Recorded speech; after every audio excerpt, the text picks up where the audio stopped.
eye Apremdo-Apowa Road eso.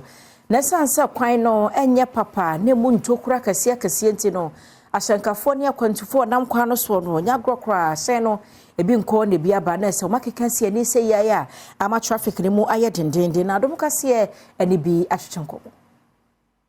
ashankafo ene akwantufo a wonom efa Apremdo-Apowa kwan no so no esan te bia kwan no mu ya ase nti edio haw bebre ena ebejai wonom so de ma ensem nkura ene bra cargo trucks miensa ese wo kwan no so enam so ema traffic dendene pa esi wo kwan no so na wi akire no akwantufo no dodo a no wonom etu kwan tentene no esi nante yese be ya wonante ko wonom animu no obenya hyen foforo atena mu ade ato a wonom akwantuo no so wo mu bia wani amane boni lotawia ehwetwe nkomo no wono mu kiremu a wo hu nienti abesine ya no empanyinfo aya nhwehan ama kwan no agensem kura saa ne senti de bia ema wonom ebre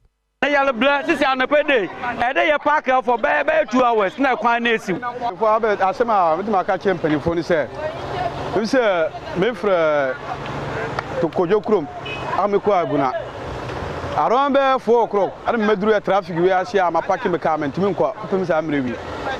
kwan na se da bia ye ka kwan wasem kwan wasem se o mo ye from ato aguna kwan ni nye kura ye ka se obia mo ye kwan na position for no obia mfie omusori aso kwan we se aso no mo na ma mo ye campaign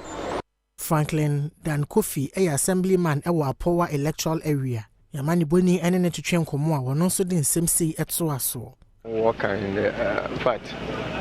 yedio ayodin the amanfo no wo fi the sebe wato aba ma there assemblyman you are not doing it but you know it there it is above me pemfo we dimanim we aware they in there at me no kasa nti trema kam de bodua regional minister do MC na highways director pemfo we de woboa no say minister of road na ya wonboa because ha no why de afibia nsutwa ye enkata dem problem no nti esena ambassador so what men kan no ya eni zimara won ba no bobo na apoenfo another hunter west yerebre